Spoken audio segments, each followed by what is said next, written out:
जय बोला तो देखी जाए गुरु बहना सब लोग यहाँ आयल भोले बाबा से विनती करे पूजा करे। सब लोग मन में अपने श्रद्धा लेके आयल बा भोले जी हमार मनसा पूरा करिए, हमार खुशी पूरा करिए। भोले जी से चल के हम भाई मंगत मांगब तो अपने घरे पूजा करवाए।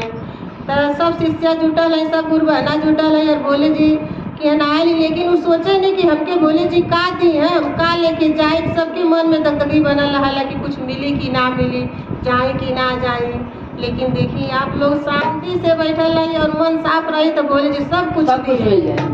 और वो जो दिल में रखी तो माने के पड़े। तो भोले जी का देना सबके आप लोग प्रेम से सुने।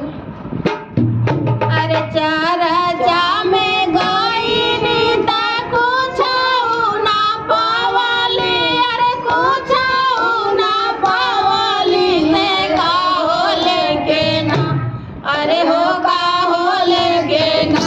शिव गुरु जाई मैं अपने धारा मारे का हो लेके ना। गुरु जाई मैं अपने धारा मारे का हो लेके ना। शिव गुरु जाई मैं अपने धारा मारे का हो लेके ना। गुरु जाई मैं अपने धारा मारे का हो लेके ना। देखिए भोले बाबा का देना उनके आप लोग ध्यान से सुनो। अरे तू हरा के देवो शिष्या आना धन खा जाना माया रे, आना धन जाना माता जनवा लेके ना, होता जनवा लेके ना। शिष्या जाओ अपने धारा माता जनवा लेके ना।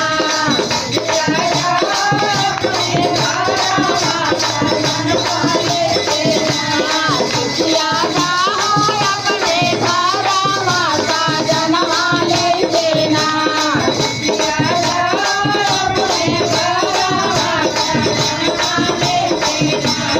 अरे चारा जा में गई लीता कुछ ना पावली, अरे कुछ ना पावली से का हो लेके ना, अरे हो का हो लेके ना।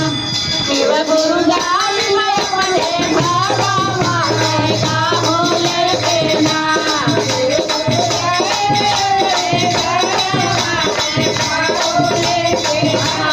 शिव गुरु जाई मैं अपने धारा मारे का हो लेके ना।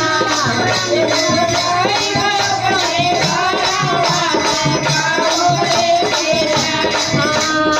अरे तोहरा के देवो शिष्या महालया डरिया, अरे महालया डरिया लालनवा लेके ना, ओ लालनवा लेके ना। शिष्या जाओ अपने धारा माला लालनवा लेके ना। शिष्या जाओ अपने धारा माला लालनवा लेके ना। शिष्या जाओ अपने धारा माला लालनवा लेके ना। शिष्या जाओ अपने धारा माला लालनवा लेके ना।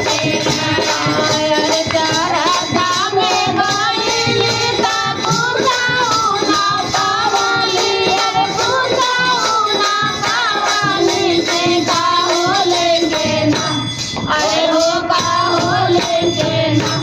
शिव गुरु जाई मैं अपने धारा मारे का हो लेके ना। शिव गुरु जाई मैं अपने धारा मारे का हो लेके ना। शिव गुरु जाई मैं अपने धारा मारे का हो लेके ना।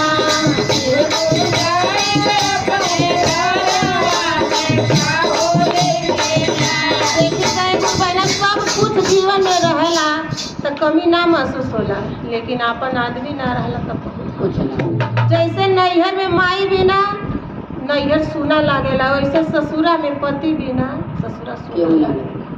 यही तो शिव गुरु उनकी का देना। अरे तू हरा के देवो शिष्या आवा से नूरावा, अरे आवा से नूरावा लेके ना।